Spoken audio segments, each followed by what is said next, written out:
नमस्कार, स्वागत आप सभी का YouTube channel knowledge TV Haryana. आज 8 मार्च रविवार सभी हरियाणा वासियों के लिए 20 बड़ी खबरें, घोषणा, आदेश, ऐलान।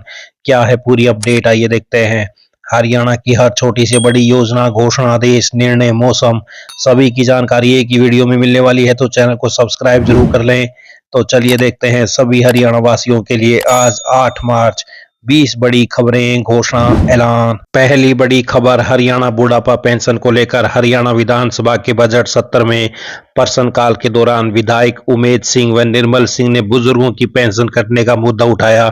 इस पर सामाजिक न्याय एवं अधिकारिता मंत्री कृष्ण कुमार बेदी ने कहा कि सरकार ने किसी की भी पेंशन नहीं काटी है। पेंशन से जुड़े मुद्दे को सुलझाने के लिए हर जिले में एडीसी की अध्यक्षता में कमेटियों का गठन किया गया है। यदि किसी की पेंशन रुकी है या रोकी गई है तो वह इस कमेटी से संपर्क कर सकता है। पेंशन संबंधी किसी भी प्रकार की समस्या जैसे कि आयु सीमा, पीपीपी, निवास प्रमाण पत्र या कोई और भी हो, अपनी शिकायत इस कमेटी में दे सकते हैं। कमेटी जिला स्तर पर शिकायतों को सुनेगी और विभाग के निदेशक को भेजेगी। पेंशन विवाद सुलझाने के लिए हर जिले में गठित की है कमेटी, रोज निगरानी हो रही है। विधायकों ने बुजुर्गों की पेंशन कटने का उठाया मुद्दा, मंत्री बेदी ने दिया जवाब। जिसे कोई दिक्कत है वह कमेटी के पास जाए, कमेटी तत्काल मुद्दे को सुलझाएगी। आइए अगली बड़ी घोषणा देखते हैं। हरियाणा कौशल रोजगार निगम के तहत अनुबंध पर लगे उन्हीं कर्मचारियों को प्रदेश सरकार सेवानिवृत्ति आयु तक नौकरी की गारंटी देगी जो 15 अगस्त 2024 तक न्यूनतम 5 साल की सेवाएं दे चुके हैं। इसके बाद 5 साल की सेवाएं पूरी करने वाले अनुबंधित कर्मचारियों को सेवा सुरक्षा के लिए वर्तमान में कोई योजना नहीं है। सवाल पूछा गया कि क्या प्रदेश सरकार हरियाणा कौशल रोजगार निगम के तहत लगे उन कर्मचारियों को भी जॉब सुरक्षा देगी जो 15 अगस्त 2025 तक 5 साल की सेवाएं दे चुके हैं, या फिर जो कर्मचारी 15 अगस्त 2026 तक 5 साल की सेवाएं पूरी करने वाले हैं। सरकार के पास ऐसा कोई प्रस्ताव विचाराधीन नहीं है, तो 15 अगस्त 2024 से पहले 5 साल पूरे कर चुके अनुबंधित कर्मियों को ही मिलेगी सेवा सुरक्षा की गारंटी। हरियाणा में चल रहे उद्योगों और प्राइवेट फैक्ट्रियों में हरियाणवी मूल के युवाओं को 75% आरक्षण प्रदान करने के मामले में हरियाणा सरकार ने सुप्रीम कोर्ट का रुख किया है। सरकार की ओर से हाई कोर्ट के फैसले को चुनौती देते हुए सुप्रीम कोर्ट में याचिका दायर गई। सुप्रीम कोर्ट का फैसला आने पर सरकार उसे लागू करेगी। तो प्राइवेट नौकरियों में 75% आरक्षण पर सुप्रीम कोर्ट पहुंची हरियाणा सरकार। आइए अगली बड़ी घोषणा देखते हैं। प्रदेश में यात्रियों की सुविधा को ध्यान में रखते हुए हरियाणा रोडवेज की बसों में एक बार फिर ऑनलाइन सीट बुकिंग की सुविधा शुरू की जाएगी। 5 साल पहले बंद हुई यह व्यवस्था दोबारा लागू करने की तैयारी चल रही है। इसके लागू होने के बाद यात्री घर बैठे ही अपनी मनपसंद सीट का चयन कर सकेंगे और बसों में सफर करना पहले से ज्यादा सुविधाजनक हो जाएगा। यह सुविधा मुख्य रूप से लंबे रूटों पर चलने वाली रोडवेज बसों के लिए शुरू की जाएगी। यात्री विभाग की आधिकारिक वेबसाइट पर जाकर अपनी यात्रा की तारीख, रूट और सीट नंबर का चयन कर ऑनलाइन टिकट बुक कर सकेंगे। इससे बस अड्डों पर लगने वाली कतार भी कम होगी और यात्रियों को पहले से यात्रा की योजना बनाने में आसानी होगी। यह सुविधा कोरोना से पहले रोडवेज बसों में ऑनलाइन बुकिंग की सुविधा उपलब्ध थी, लेकिन किन्हीं कारणों की वजह से इसे बंद कर दिया गया था। तो अब इसे दोबारा चलाया जाएगा। 5 साल बाद रोडवेज बसों की ऑनलाइन बुकिंग फिर होगी शुरू। घर बैठे मिल सकेगा मनपसंद सीट नंबर, साइट पर जाकर होगी बुकिंग। आइए अगली बड़ी घोषणा देखते हैं। पशुपालकों के लिए केसीसी ऋण, बिना गारंटी 2 लाख रुपए तक का ऋण। पशुपालन किसान क्रेडिट कार्ड केसीसी योजना के तहत गाय, भैंस, बकरी, भेड़ व मुर्गी पालकों को चारे एवं दवा जैसे खर्चों हेतु बिना गारंटी 2 लाख और जमानत के साथ 3 लाख रुपए तक कार्यशील पूंजी ऋण मिलता है। तो कितनी ब्याज में छूट दी जाएगी? पशुपालन फिशरीज केसीसी पर ब्याज दर 7% है। 2 लाख तक ऋण का समय पर भुगतान करने पर 3% ब्याज छूट मिलती है, जिससे प्रभावी ब्याज दर 4% रह जाती है। यह सुविधा किसानों को साहूकारों के शोषण से बचाती है। व्यक्तिगत पशुपालकों के अलावा समय सहायता समूह और मत्स्य पालन से जुड़े किसान योजना का लाभ ले सकते हैं। आधार, पैन कार्ड, बैंक पासबुक, निवास प्रमाण, फोटो और पशु विवरण आवेदन के साथ देना होगा।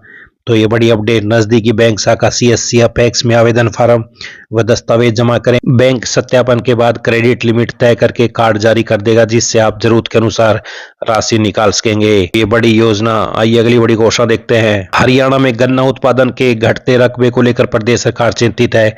किसानों का रुझान इस फसल के प्रति कम नहीं हो और आय अधिक हो, इसके लिए गन्ने के उत्पादन के लिए टिश्यू प्रणाली को अपनाने पर जोर दिया जा रहा है। इस विधि से तैयार की गई पौध किसानों को मुफ्त में दी जाएगी। किसानों को एकल आंख विधि यानी सिंगल बड विधि से गन्ने की बिजाई करने पर 3,000 रुपए प्रति एकड़ की राशि को बढ़ाकर 5,000 रुपए प्रति एकड़ कर दिया गया। सिंगल बड विधि से गन्ने की बुआई करने के लिए खेत की गहरी जुताई जरूरी है। किसानों को गन्ना उत्पादन बढ़ाने को टिश्यू प्रणाली के प्रति जागरूक करने के लिए गोष्ठियां की जा रही हैं। तो एकल आंख विधि से गन्ने की बिजाई पर मिलेंगे 5,000 रुपए प्रति एकड़। आइए अगली बड़ी घोषणा देखते हैं। हिसार में अब सार्वजनिक स्थानों पर कूड़ा फेंकना महंगा पड़ सकता है। हरियाणा की धरती को प्रदूषण मुक्त बनाने और पर्यावरण संरक्षण के संकल्प को सिद्ध करने के लिए प्रशासन ने अब कठोर रुख अख्तियार कर लिया। राष्ट्रीय हरित न्यायाधिकरण एनजीटी के कड़े निर्देशों की अनुपालना में अब सार्वजनिक स्थलों पर कूड़ा फेंकना न केवल अनैतिक माना जाएगा बल्कि आपकी जेब पर भारी पड़ेगा। व्यक्ति खुले में कचरा फेंकने का दोषी पाया जाता तो उससे 5,000 रुपये जुर्माना वसूला जाएगा। नियम का दोबारा उल्लंघन करने पर संपत्ति सील होगी। तो खुले में कचरा फेंकने पर लगेगा 5,000 रुपये जुर्माना, संपत्ति भी हो सकती है कुर्क। तो ये बड़ी अपडेट हिसार से आई। अगली बड़ी घोषणा देखते हैं। हरियाणा में अब 6 साल से कम आयु के बच्चों को पहली कक्षा में दाखिला नहीं मिलेगा। 1 अप्रैल से शुरू हो रहे शैक्षणिक सत्र में नया नियम लागू होगा। हालांकि हरियाणा निःशुल्क एवं अनिवार्य बाल शिक्षा के अधिकार अधिनियम 2011 के नियम 10 के तहत प्रवेश की 6 महीने की विस्तारित अवधि यानी कि अक्टूबर तक कोई भी बच्चा जैसे ही 6 साल की आयु पूरी करेगा वह उसी दिन से पहली कक्षा में प्रवेश का पात्र होगा। तो 6 साल से कम आयु के बच्चों को नहीं मिलेगा पहली कक्षा में दाखिला। आगामी 1 अक्टूबर तक कोई भी बच्चा जैसे ही 6 साल की आयु पूरी करेगा वह उसी दिन से पहली कक्षा में प्रवेश का पात्र होगा। तो ये बड़ी अपडेट। आइए अगली बड़ी घोषणा देखते हैं। हरियाणा में आगे कैसा रहेगा मौसम। हरियाणा में गर्मी लगातार बढ़ती जा रही है। प्रदेश में अधिकतम तापमान 35 डिग्री सेल्सियस के पार पहुंच गया। मौसम विभाग के अनुसार राज्य में 3 शहरों में तापमान 35 या उससे अधिक दर्ज किया गया है। हिसार, भिवानी और महेंद्रगढ़ में 35 डिग्री सेल्सियस दिन का तापमान दर्ज किया गया। मौसम विभाग के अनुसार फिलहाल अगले कुछ दिनों तक तापमान में धीरे धीरे और बढ़ोतरी की संभावना है। वहीं सोनीपत और फरीदाबाद में सुबह अचानक मौसम का मिजाज बदल गया और चारों तरफ घनी धुंध छा गई। इस दौरान विजिबिलिटी 0 हो गई जिससे वाहन चालकों को परेशानियों का सामना करना पड़ा। आइए अगली बड़ी घोषणा देखते हैं। भारतीय क्रिकेट टीम आईसीसी टूर्नामेंट के इतिहास में रिकॉर्ड 15वीं बार फाइनल खेलने उतरेगी। 1983 में कपिल देव की कप्तानी में मिली पहली वर्ल्ड कप जीत से शुरू हुआ यह सफर भारत को अब तक 7 ट्रॉफी दिला चुका है। अब सूर्य कुमार यादव की कप्तानी में भारतीय टीम आज 8 मार्च को न्यूजीलैंड के खिलाफ फाइनल में खिताब अपने नाम करने के लिए उतरेगी। आइए अगली बड़ी घोषणा देखते हैं। चंडीगढ़ प्रशासन ने वर्ष 2026-27 के लिए नई एक्साइज पॉलिसी जारी कर दी है। नई पॉलिसी के बाद इंडियन मेड शराब और बियर की कीमतों में करीब 2% तक बढ़ोतरी की गई है। यह नीति 1 अप्रैल 2026 से लागू होगी और 31 मार्च 2027 तक प्रभावी रहेगी। अब 500 रुपए की बोतल करीब 10 रुपए महंगी हो जाएगी, जबकि 2,000 रुपए की बोतल अब करीब 40 रुपए बढ़कर 2,040 रुपए में मिलेगी। वहीं अब डिपार्टमेंटल स्टोर में भी शराब की बिक्री होगी। प्रशासन का तर्क है कि यह बढ़ोतरी महंगाई और कच्चे माल की बढ़ती लागत को ध्यान में रखते हुए की गई है। तो डिपार्टमेंटल स्टोर में भी बिक सकेगी शराब। तो वहीं शराब ढोने वाले वाहनों में जीपीएस जरूरी। आइए अगली बड़ी घोषणा देखते हैं। हरियाणा आवासन बोर्ड को भंग कर दिया गया है, जिसकी सभी जिम्मेदारियां अब हरियाणा शहरी विकास प्राधिकरण संभालेगा। 20 फरवरी को विधानसभा में पारित संकल्प के बाद यह निर्णय लिया गया है। तो हरियाणा में 55 साल पुराना हाउसिंग बोर्ड भंग, अब एचएसवीपी संभालेगा सभी परियोजनाएं। आइए अगली बड़ी घोषणा देखते हैं। हरियाणा सरकार ने राज्य के सभी विभागों को सेवा सुरक्षा पोर्टल पर अनुबंध कर्मचारियों के डाटा को तत्काल अपडेट और सत्यापित करने के निर्देश जारी किए हैं। यह कदम हरियाणा अनुबंध कर्मचारी अधिनियम 2024 और नियम 2025 का प्रभावी क्रियान्वयन सुनिश्चित करने के लिए उठाया गया है। आइए अगली बड़ी घोषणा देखते हैं। बेटी बचाओ बेटी पढ़ाओ अभियान के गौरवशाली 11 वर्ष पूरे होने के उपलक्ष्य में अंतर्राष्ट्रीय महिला दिवस के अवसर पर 8 मार्च को चौधरी देवीलाल विश्वविद्यालय सिरसा में राज्य स्तरीय समारोह का आयोजन किया जाएगा। मुख्यमंत्री श्री नायब सैनी मुख्य अतिथि के रूप में समारोह में शिरकत करेंगे।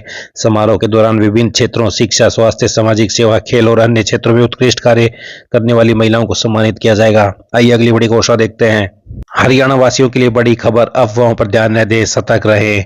सोशल मीडिया पर पेट्रोल, डीजल, सीएनजी, पीएनजी और एलपीजी की कमी को लेकर फैल रही खबरें पूरी तरह भ्रामक हैं। देश में ईंधन का पर्याप्त भंडार उपलब्ध है और आपूर्ति व्यवस्था पूरी तरह सामान्य रूप से जारी है। कृपया किसी तरह की अफवाहों से बचें, घबराएं नहीं और केवल आधिकारिक स्रोत से प्राप्त जानकारी के अनुसार ही भरोसा करें।